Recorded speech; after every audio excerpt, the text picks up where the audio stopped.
Bismillahirrahmanirrahim. Assalamualaikum warahmatullahi wabarakatuh.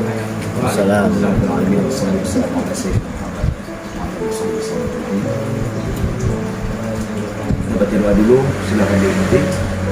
Bismillahirrahmanirrahim. Ikuti Bismillahirrahmanirrahim. Bismillahirrahmanirrahim. Allahumma ja'al nafsi mutma'innatan u'min biliqa'ika wa taqna' bi'ata'ika wa tarda biqada'ika wa tasbir 'ala bala'ika sanuqri'uka fala tansa illa ma syaa Allah innahu 'ala raj'ihi laqadir.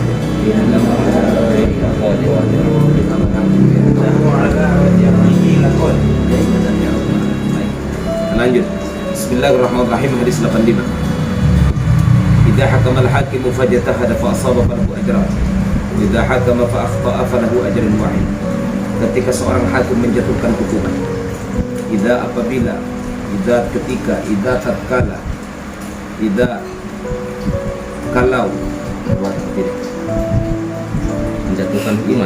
menjatuhkan hukuman, fajtahada, dia sudah berusaha penuh, berusaha maksimal.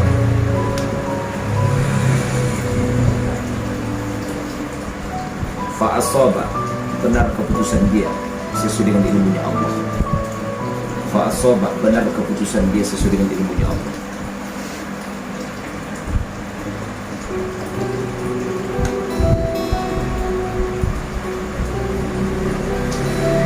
Falahu ajrani, maka dia mendapatkan 2 pahala.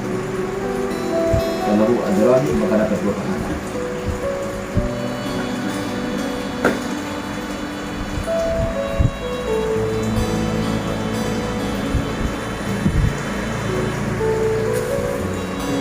Wa idza hakama fa akhta'a, kalau hukumnya salah, tidak sesuai dengan ilmunya Allah,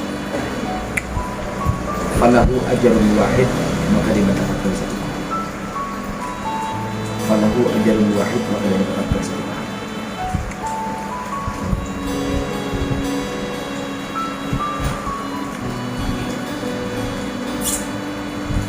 Rawi Bukhari wa Muslim. Hadis diriwayatkan oleh Imam Muslim. Baik, hadis ini mengandung kesimpulan kepada kita bahwa seorang hakim yang sudah berusaha untuk benar dalam keputusannya, artinya ada satu kasus yang ditangani oleh seorang hakim, kemudian dia memainkan hukum-hukum yang sesuai dengan kasus yang sedang dihadapi, sudah penuh dengan usahanya, sudah maksimal dengan usahanya, kemudian apa yang dia usahakan sesuai dengan keputusan, sesuai dengan ilmunya Allah maksudnya. Karena bagaimanapun bahwa ilmu yang kita miliki adalah ala sebelum itu adalah ilmu prasangka. Cuma mesti ada dasar hukum, mesti ada dasar alasan, mesti ada beberapa etika-etika ilmu yang mesti kita miliki maksudnya. Sama dengan anak nomor jaga, sama dengan orang yang dagang maksudnya. Dia sudah berusaha untuk menimbang barang yang ia perdagangkan itu dengan benar-benar timbangan, dan ternyata benar, jujurlah ia dengan timbangannya sesuai dengan apa yang dimau oleh Allah Subhanahu wa taala. Maka orang yang berdagang itu akan dapat 2 pahala maksudnya, pahala usaha dan pahala kebenarannya.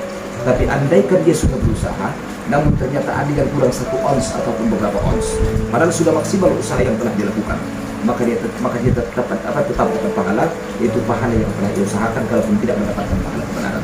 Artinya bagaimana? Ini sebenarnya rujukan atau acuan daripada hadis ini adalah niat yang penuh dengan keikhlasan. Kalau niat kita sudah berusaha untuk memperbaiki sesuatu, dan ternyata apa yang kita perbaiki tercapai sesuai dengan keinginan kita, maka Allah Ta'ala akan memberikan 2 pahala kepada kita, atau 2 kali lipat, atau 2 balasan. Balasan dengan usaha kita, dan balasan dengan nilai kebenaran yang kita dapatkan dari usaha kita. Tapi kalau ternyata sudah berusaha namun tetap salah, tidak sesuai dengan ilmunya Allah, maka tidak serta-merta Allah Ta'ala jatuhkan dosa kepada dia, tapi tetap dia dapat pahala, tapi pahala dari usaha dia sama.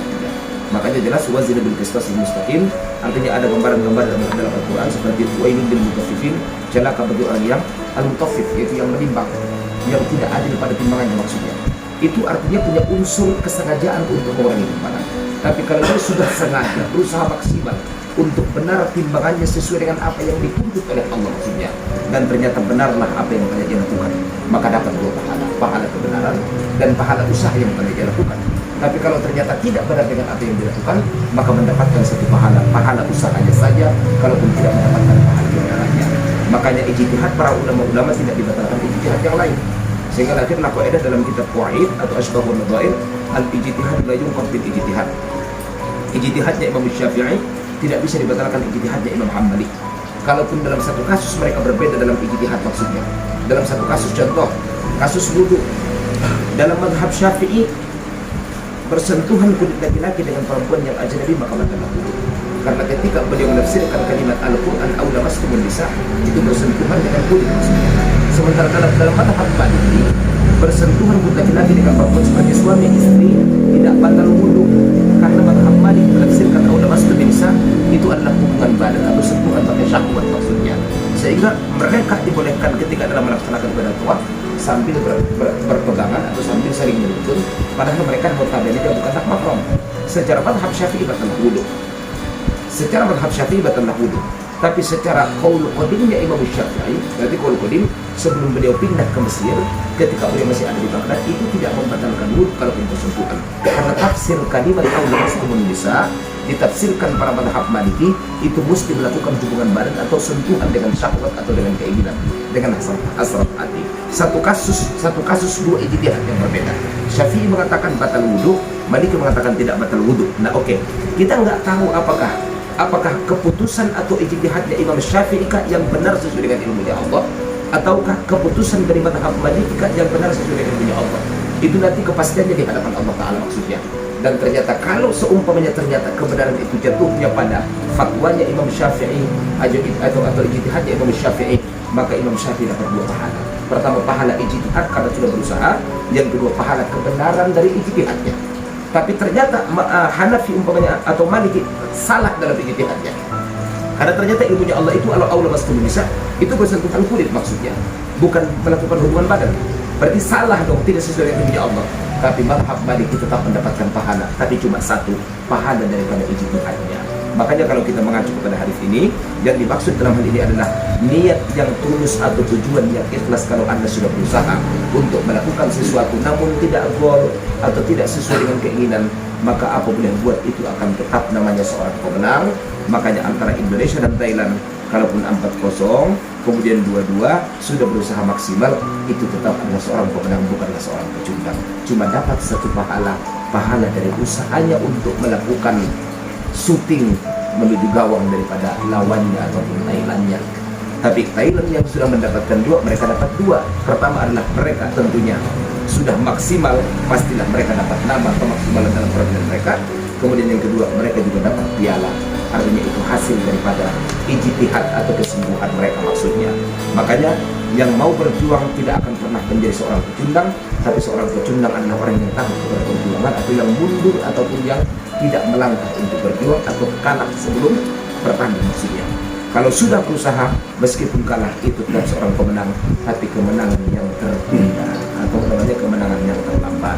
Jadi hukum ijtihad sama dengan para hakim-hakim lah. Anggaplah yang mereka yang tugasnya adalah ketok palu. Setelah terjadi perdebatan argumen demi argumen dari jaksa, penuntut umum segala macam ataupun pengadilan, hakimnya sudah berusaha menyesuaikan keputusannya sesuai dengan buku panduan daripada hukum, dan ternyata keputusan dia benar sesuai dengan ilmunya Allah, kaunya Allah, maka dia dapat dua pahala. Pahala kesungguhannya memutuskan hukum dan pahala kebenaran hukum yang dia putuskan. Tapi andai dia salah dan tidak ada kesengajaan hati untuk berpihak kepada seseorang maksudnya, tetap dia mendapatkan satu pahala. Itulah pahala daripada ijtihad dan kesungguhannya, tapi tidak mendapat pahala dari kebenarannya karena tidak sesuai dengan Allah. Jadi berusaha tidak akan pernah disalahkan. Yang salah adalah tidak mau berusaha. Terlambat sholat tidak pernah disalahkan. Yang salah adalah yang tidak mau sholat. Mau sholat subuh pakai turut, bagus. Sholat subuh tidak pakai turut, bagus. Yang penting mau sholat subuh itu sudah benar dia. Yang susah tidak mau sholat subuh, kan benar. Nah, jadi mau kalah atau menang itu adalah urusan kesekian. Asal dia mau berjuang, maka dia sudah mendapatkan satu pahala dari ijtihad. Jelas ya? Makanya kita baca, ketika seorang hakim memutuskan satu masalah dan dia sudah bersungguh-sungguh menjatuhkan keputusan yang adil, ternyata benarlah apa yang dia putuskan sesuai dengan ilmunya Allah. Berarti kan final tentu kita dapat Tuhan dia tak? Kita sadari kan, kita ada final maksudnya kan benar. Maka saat itu Allah akan berikan kepada dua sertifikasi ijtihad dan sertifikasi kebenaran dari ijtihad.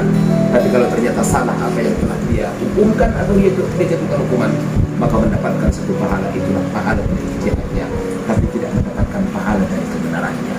Jadi harison dabahatan hebatan jangkauan non, berarti jangan takut salah, mending salah daripada semata-mata tidak mencoba.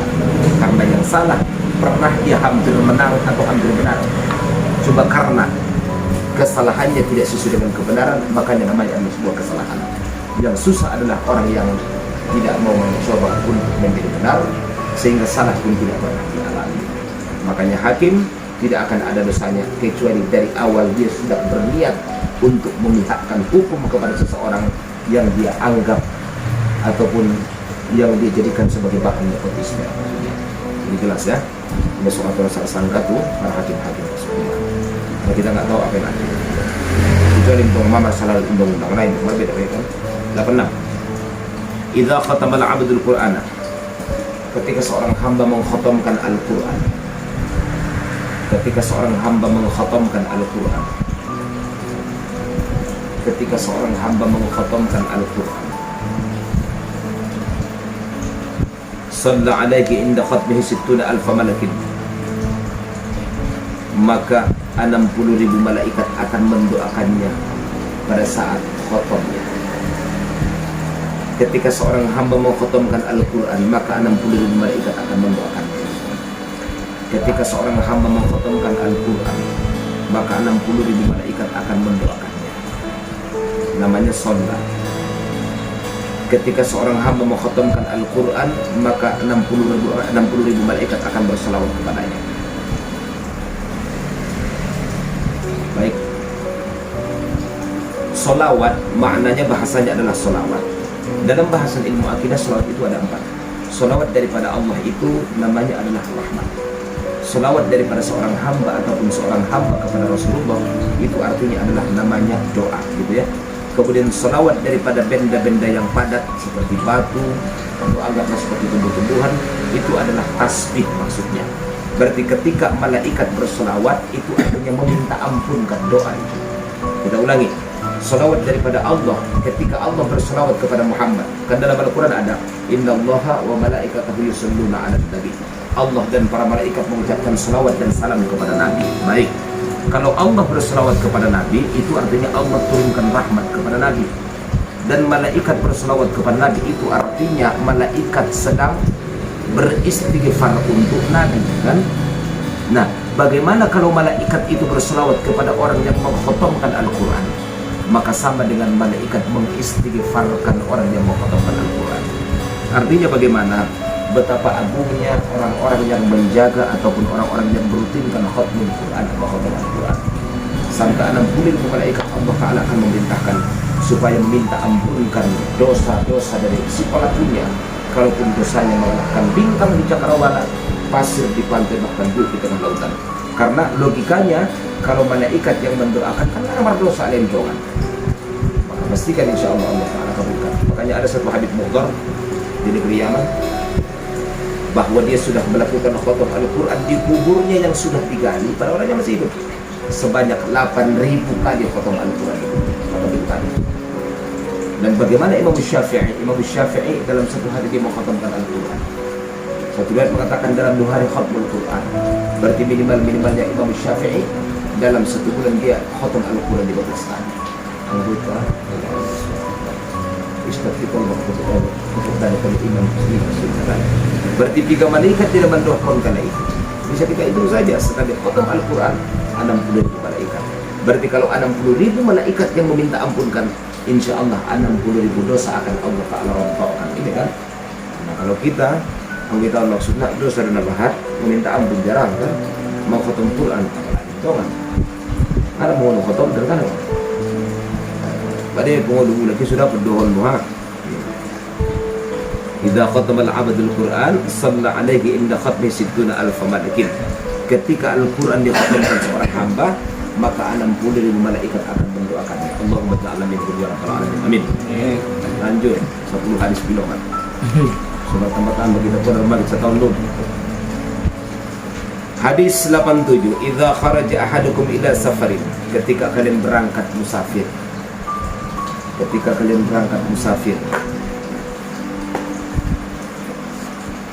falyuwaddi ikhwanah, minta izinlah sama saudara. Kalau kusip-sip ke falyuwaddi ikhwanah, minta izinlah sama saudara, atau pamitlah terhadap saudara.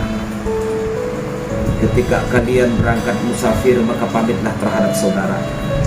Fa innallaha, karena sesungguhnya Allah, ja'ilun lahu fi du'aihimul barakah, menitipkan pada doa mereka keberkahan. Karena Allah akan menitipkan keberkahan pada doa-doa mereka. Allah akan menitipkan keberkahan pada doa-doa mereka. Baik, hadis ini adalah merupakan salah satu acuan hukum daripada syiar ketika kita mengadakan tasyakuran walimatus safar sebelum kita berangkat ke Mekah. Sebenarnya bukan cuma berangkat ke Mekah yang perlu kita minta izin kepada tetangga ataupun saudara. Itu sebenarnya yang disunnahkan ataupun dianjurkan bukan cuma walimatus safar berangkat ke Mekah sama dia. Kenapa? Karena mengambil fadilah dari ikhwan. Mesti minta izin dari Mekah. Dan ini adalah unsur ketika kita melaksanakan walimatus safar, minta izin sama tetangga bahwa kita akan berangkat musafir menuju Ka'bah atau menuju kubur Nabi Sallallahu Alaihi Wasallam. Itu akan mendapat kebaruran daripada ibadah kita. Asal dan to'at. Oh itu mantuk. Kan Rasulullah berdoa karena man la yarham la yurham, man la yaghfir la yughfar. Yang tidak menyayangi maka tidak akan disayangi, yang tidak minta ampun maka tidak akan diampunkan. Berarti mesti kita minta ampun, minta maaf kepada orang-orang yang telah kita sakiti. Apalagi orang yang paling banyak kita merasakan dosa dalam kehidupannya atau kita sendiri adalah orang yang senantiasa dekat dengan kita, yang sering bertemu dengan kita, dan dia bergaul dengan kita, dan sering interaksi dengan kita. Pastilah tetangga salah satu, ya enggak? Makanya Nabi sampai spesial secara spesifik mengingatkan, "Mangkana yu'min billahi wal yawmil akhir falyukrim dhaifahu." Yang beriman kepada Allah hari akhirat mesti memuliakan tamu, falyukrim jarahu, memuliakan tetangganya. Kenapa? Nabi tahu atas nama tetangga dan atas nama tamu itu banyak kita tersinggung dan banyak doa, banyak dosa terhadap mereka. Makanya kata Nabi, idza kharaja ahadukum ila safarin falyuwaddi ikhwan. Satu. Yang kedua, kita nggak tahu berangkat musafir tapi sudah kita kembali dari kampung kita. Kenapa? Mau adalah rahasia ilahi yang tidak pernah bisa disingkap oleh siapapun takdirnya. Maka mesti kita minta izin karena kemaafan dari tetangga atau orang-orang terdekat kita itu akan memudahkan proses sakaratul maut kita dan akan membawa kita menuju husnul khatimah. Makanya mesti fadiwati ikhwanah, ya kan? Maka mesti fadiwati ikhwanah. Jadi minta izin. Salah satu sebab yang disampaikan pada kita Rasul di sini adalah fa innallaha ja'ilun lahu fi du'ail barakah, di sana ada keberkahan. Yang kedua, diingatkan kembali ada satu kisah dalam kitab At-Tadhkirah karangan Imam Al-Qurtubi, yaitu Nabi Ibrahim alaihi salatu wassalam yang diberikan satu surat undangan ketika seorang pemuda akan menikah. Maka setelah yang memberikan atau membagi surat undangan ini berangkat sepanjang-panjang malaikat tunggu dari dok manusia katakan kepada dia, nggak usah disandingkan di pelaminan besok, dia sebelum bertanding akan menikah. Ternyata ditunggu besok pelaminan tetap terjadi, persandingan juga tetap terjadi pada walimahnya. Tunggu puluhan tahun tidak mati-mati karena meninggal dari orang. Dalam hati Nabi Ibrahim, apakah pada ikat bohong? Tidak mungkin. Ternyata begitu pulangnya dia melaksanakan ziarah dan silaturahmi kepada tempat para anak-anak yatim dan para ulama-ulama. Yang karena itu yang aturan dia meninggal di esok pagi, Allah Ta'ala panjangkan usianya sampai. Maka kenapa kita perlu minta izin? Supaya didoakan kita selamat sampai tujuan dan selamat kembali ke kampung halaman kita maksudnya. Maka mesti jadi bagian daripada umayyah bi sya'airallah fa innaha min aqwal qulub. Orang yang mensyiarkan agama Allah, maka itu bagian daripada ketakwaan dalam hati kita. Maka sebagian syiar adalah mesti minta izin kepada orang. Bagi yang gampang rindu, kamu mau mati, mau ninggalin anak, dalam kitab Habib Zain bin Sumeh, jangan menoleh ke belakang setelah anak. Selamatkan berhubungan ulangi ke belakang. Kalau mobil ulang di spion ini maksudnya, bilang mau di rumah tamu dulu Pak. Insya Allah rindunya tidak akan terlambat. Nah, itu adalah musafir. Jadi adi waktu itu mesti minta izin lah sama saudara-saudara kita.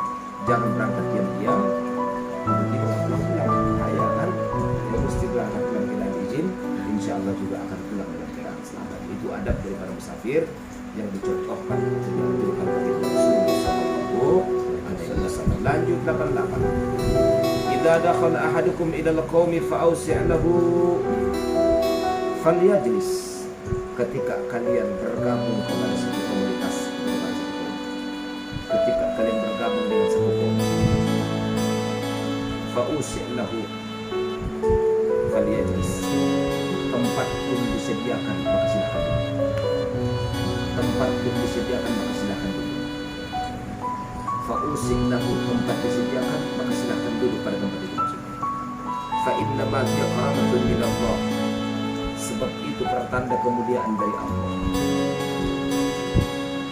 Akramahu biha akhul muslim, yang dititipkan terhadap seorang saudara semuslim. Itu kemuliaan dari Allah yang dititipkan lewat orang muslim.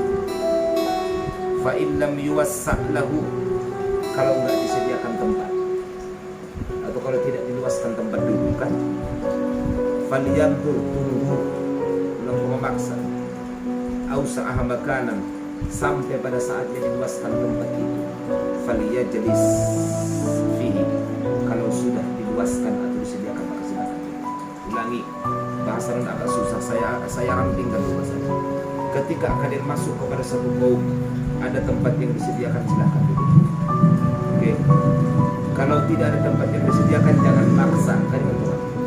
Sampai kapan? Tunggulah sampai ada tempat disiapkan untuk Anda. Paham kan apa yang dibahasakan? Baik. Ini hadis yang membantah tentang tilaponi kita. Asli bolak menunggu bakasaran tempat ibu, bukan dia menunggu seru. Datang siah, namo cuma datang di, namo cuma segala macam kan, kita tutup biar. Padahal nak bolak bisa buat tempat, bisa datang dulu kita tidak. Angat boleh, mana nama membantah dan apa? Asupun dia dah punya lepas bisa maksudnya kan? Apalagi bagian satu bagian, asu kayak ginjang dulu pengen contoh kan? Asu kayak ginjang kan? Ginjang kamu, itu yang kita hidungan di ahli bedi ginjang dawi kan? Kalau di samping si Haikal berginjang, kiri masih jihan dengan nah ibu sabah senginjang sudah angkang diri itu kan, nggak boleh kan. Jadi ini hadis adalah tentang satu hadis ataupun ini acuan daripada alasan supaya tidak boleh kita mengambil tempat yang bukan tempat kita, memaksakan tempat yang bukan tempat kita. Baik, kita bacakan dengan hadisnya. Idza dakhala ahadukum ila al-qawmi fa'usi lahu falyajlis. Ketika kalian masuk kepada satu kaum, ada tempat yang disediakan maka duduklah. Apa maksudnya kamu? Likulli maqamin lahu maqal wa likulli maqalin lahu maqam. Setiap tempat ada bahasa, setiap bahasa ada tempat. Maksudnya begini, dompak bertolong-tolong-tongan pakai bentuk bahasa kan? Dompak bercakap pakai bahasa kalian suatu kan? Nah ketika kita di rumah orang juga, maka mesti tahu diri kan? Jangan kita tempatin tempat duduknya sahibul bait. Karena tamu di mana duduk, sahibul bait di mana duduk itu mesti. Nah kamar tidur Anda tidak boleh masukin. Kenapa? Itu tidak diluaskan buat Anda kamar tidur. Kecuali kita diajak untuk nginap kan? Dan tanyakan Anda berdoa di mana. Kalau tidur dia lama doa buat besok pakai bilang ras. Besok akan dibangun tapi kan tidak ada kamar yang disiapkan kan? Jadi artinya bagaimana? Ini adalah ilmu tahu diri. Ada tempat tidak tempat itu. Kalau tidak ada tempat jangan memaksakan diri. Untuk hatu bangunnya. Karena batin kembali itu sujitan contoh don dia. Aduh dalam sok paduan oh dia ini saja nggak boleh kan kenapa? Karena Nabi katakan fa'usin lahu falyajlis. Mana tempat itu yang disiapkan untuk Anda duduklah. Kalau belum disiapkan maka tunggulah sampai kapan? Sampai disiapkan tempat untuk kita maksudnya. Makanya dalam masjid tidak boleh kita isar. Apa itu isar? Mengutamakan orang lain. Jadi siapa yang duduk di sop pertama dia lebih berhak. Siapa pun dia bisa mengatakan. Andai seorang ustaz sekalipun yang datang, dia pasti tahu. Bagaimana dia nih? Kecuali penonton hidup dok. Tolong muka. Ayo dong suruh kalau mau berlatih mentongan di tak paksus deh. Tak paksus dan maksudnya dari sebab bagian di mentongan. Bukan lagi dari bacaan mentongan kan. Malah kita berpindah-pindah ya, ada bahaya nih. Dan lagi nama ambil satu waso bil hak. So kalau mau aja itu makanya bahaya deh kan. Nah karena ibu kan jadi ada bahan di hujun di samping Kubra Khadijah al-Kubra. Sayyid nah tertanik bersotik bayoon cuma tutup di sub pertama Allahu Akbar dia jangan naim dengan dia di bayoon merukuan kalap im lejong yang berpilih kamu kan dia kan tong naim ni kalau kata tertanik dia bersotik kan malah rakli yang rukun non sallallahu liman hamidah sallallahu alaihi ini dah rukun DP imam na bayoon mga lapalan ay sudah kami so bus digigil pun asal karena dia ada fasih buat ada dalam masuk di tempat ayat dan masyakoh dan seluruh penyakit dan maksudnya kan misalnya kon anggokan nak jadi penyakit jauh pinggirkan dia maksudnya pinggirkan dia Jadi apa artinya hadis ini adalah hadis tentang ilmu tahu diri, selesai. Ada tempat yang disiapkan, duduklah di sana. Tak ada tempat, jangan memaksakan diri, jangan buat kehendak Anda. Kenapa? Karena setiap tempat ada aturan. Kalau Anda sebagai tamu, ikutlah dengan aturan sesuai ya. Kalau ada melon, jangan minta anggur kan. Kalau ada kopi, jangan minta diskokan. Nah, termasuk deh. Kenapa? Fausi akan fakwa, karena yang dijelaskan untuk Anda adalah kopi. Fausi akan melon, karena yang dijelaskan adalah melon. Fausi akan protokoli, karena yang disiapkan adalah protokol kan. Fausi laka ada di sini salah maka yang dijelaskan adalah salah. Artinya apa? Jangan meminta sebelum dihidangkan kepada Anda kan, kecuali akan ada harapan. Kalian bertemu aja, ada nggak hidangan yang lain? Kamu kan setelah ini kita akan makan gado-gado. Berarti faliyanzur gado-gado maka tunggu gado-gado akan diangkat. Artinya step by step, dan mesti manfaatkan majelis yang siapa untuk kita. Jangan duduk yang bukan tempat kita, itu maksudnya. Faham dia Pak? Jangan faham, apa yang nggak faham? Nggak faham, mesti faham. 89 10 hari siapa? Pak pindah-pindah kaji. Berarti nggak bosan dengan begitu. Nggak bosan dengan pemain berguna, nggak masalah. Idza dakhalat dhaifu 'ala al-qaum dakhala birizqi. Ketika tamu datang ke rumah, dia datangnya bawa rezeki. Dalam kurung simpan. Masih kalau pada sudah salah, nama melakukan operation brain ya. Nasi gula nama lo sebelum sobat bang. Para wakilan Nabi di Brei. Wa idza kharaja al-maghfiratu dhunubihim. Kalau tamunya pulang, dia meninggalkan keampunan Allah. Datangnya bawa rahmat, pulangnya ada. Datangnya bawa rezeki, pulangnya adalah keampunan. Datangnya bawa rezeki, pulangnya bawa keampunan. Baik. Tamu apa? Dalam kitab Mukasyaful Qulub, Dzata yaumin kana Nabi sallallahu alaihi wasallam ra'a ala aliyin wa huwa abka. Satu hari dia melihat Ali sedang menangis.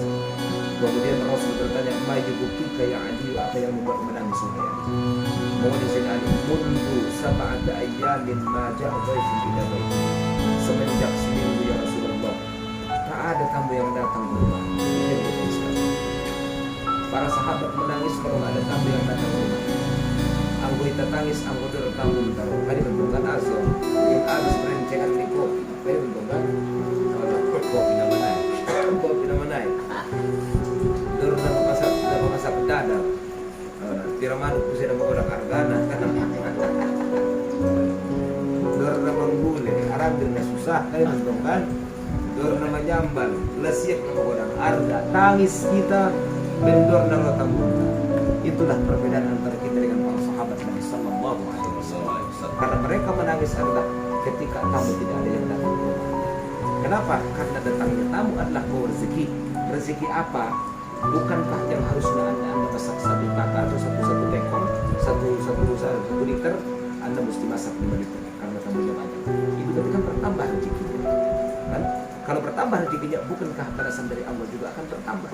Kalaupun dia tidak bawa oleh-oleh, maksudnya cuma sekali 2 kali silahkanlah bawa oleh-oleh. Ketiga kali rojo ya tuh matung kali mau bawa oleh-oleh karena penting. Pasti dia nak macam pun ni suang ni yang mengobat. Kecuali untuk soal guru manis dia terberkir guru ngantar kamu bebe. Dia buang dia dong minggu depan dan ini mesti bertambah. Baik, seorang sahabat Nabi mengadu kepada Rasulullah dalam kitab Adab. Hadis Muslim. Ya Rasulullah, istriku suka marah kalau ada tamu ke rumah saya. Tolong sampaikan nasihat kepada istriku ya Rasulullah. Baik. Baiklah kalau begitu besok saya akan datang ke rumah. Rasulullah datang ke rumahnya. Disambut menggoda. Istri Rasulullah SAW. Cuma saya katakan, saya sampaikan hai. Begitu pulang saya, mesti diantarkan istri atau yang punya rumah sampai ke pintu dan pandang apa yang ada di belakangku sampai kami hilang dari pandang. Sudah diukur Bang. Datang tamu, antar ke pintu, pandang dia pas waktu berangkat sampai dia hilang dari pandang. Hukumnya sudah. Baik ya Rasulullah. Setelah Rasulullah di jalan, Rasulullah pulang dengan rombongan. Si istri mengantarkan sampai pintu dan dia melihat Rasulullah sampai dalam beri pandangan. Ternyata di belakang Rasulullah itu adalah monci, ulo, lipat, sarung mengambil juga Rasulullah. Ibadah abang dunia di tamu surat 12 tahun. Setiap tamu kita datang, maka pulangnya di samping meninggalkan keampunan Allah untuk pemilik rumahnya, dan dia juga akan membawa segala binatang, serangga-serangga yang siap memangsa Anda di rumah Anda. Apalagi monci bola, marluan memang atau marluan Anda lebih ketemu Anda pulang sunnah. Ibadah kalau jadi tamu sudah meminta mesti merekam kita. Disuruh meminta dalam handphone. Tidak dakhalat dhaifu ala bikum dakhalat rizqi, datang membawa rezeki, pulang meninggalkan keampunan dan membawa pulang binatang-binatang yang siap memangsa Anda dan memiliki Anda. Yang aturan malam itu Anda akan digigit oleh lipat, kan? Karena kita berdoa lipat ini adalah salah satu musuh yang nyata. Dalam bahasa Arabnya inna difana aduwwun mubin. Sebenarnya dijadikan dalam musuh yang nyata. Mau dia cerita. Jadi tidak aku tidak asuk dari mana baju? Mau lagi. Inna difana aduwwun mubin. Biasa dia orang berharap asal di bahasa Arab ini. Di pandang dan di pandang kalau bahasa Arab apa arti di pandang saja kok terus sebenarnya ini kan di pandang kalau di pandang dia kan duit dia mau ini ya kan terus main bahasa Arab kalau mengerti di pandang lainnya jadi itu Mustafa ada mengangkat nabi besar Mesir. Jadi jelas kan 90 idza da'a ar-rajulu imra'atahu ila firashi fa'abat, ketika seorang suami mengajak istrinya untuk bobo kemudian istrinya pun engkar dia udah lo jauh lah namanya marah fabata tertidurlah suami wa huwa ghadaban dalam keadaan murka ampun tuh ya kan alaiha murka terhadap istrinya la'adat hal malaikatu hatta tusbih, malaikat akan melaknatnya sampai subuh. Malaikat akan melaknatnya sampai subuh.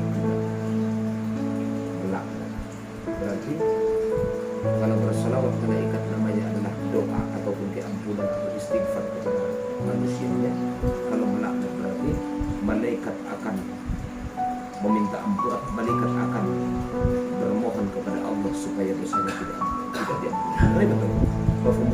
Kan? Baik. Ini hadis menjelaskan kepada kita pertama, jangan serta-merta kita pahami dengan secara bahasanya ataupun secara tekstualnya. Kenapa? Seorang perempuan yang menolak seorang suami maka pasti akan dilaknat oleh malaikat. Pertama yang perlu kita lihat, bagaimana pekerjaan istri. Apakah Anda lebih capek daripada dia atau dia lebih capek daripada Anda? Apakah dia sesuai dengan SOP pekerjaan dia atau dia lebih berusaha seumur hidup dengan Anda? Rata-rata istri dalam berusaha umur hidup dia dalam batas modal dia mesti mengkaji rumah itu dong belanja kita buat jam-jam 8 dan main kopi giling lalu saya kan kepala raping lah maaf cakap di sini borgin di perhubungan contoh yang tadi baru lah anak turun tidak mereka terlibat tidak mereka perempuan tidak selingkuh untuk labangi ini mesti sesuai dengan SOP. Kalau mau hadis ini sesuai dengan SOP apa disampaikan Nabi, lihat juga pekerjaan istri Anda sesuai dengan SOP enggak kan? SOP tugas standarnya bang, standar operasional ya kan, standar operasional lain sesuai enggak? Emang apa kerjaan seorang istri SOP-nya? Minal kasur ila subur ila subur ila subur ila subur ila kasur ini subur kasur subur memang ada kan? Dia ada luntang panting, dia ada luntang lantur, dia ada meskios, dia pokok nama dia di tengah sobat. Tadi nggak tahu dia, banyak buat di PU, buat buat pizza. Ini pokoknya wangi-wangian non. Pun kalau kita mau di kita sesemar lepen. Ipi pandang baju tahun dari buat dengan pun. Terus ini kita sekian pala manula kumpulan kata ini. Nggak ada hal kita saja mah. Oh nak balik ke gambuan dia. Ini sudah memahami hadis sunnah. Mengatur egois kan. Ulang kita pakai maksud jadi cambuk boleh nggak bisa, mesti dijelaskan secara faktanya seperti apa. Kalau perempuan atau istri kita maksudnya mereka secara SOP pekerjaannya bolehlah anak sama malaikat. Tapi kalau pekerjaan mereka itu lembur seumur hidup, contoh kan lembur jadi naik mulai kawin dan kita pada kita maksud nentongan kan, maka dia tidak kenapa justru anak sebab apa yang mereka lakukan di luar jangkauan pekerjaan mereka dan di luar kemampuan mereka. Padahal dalam hadis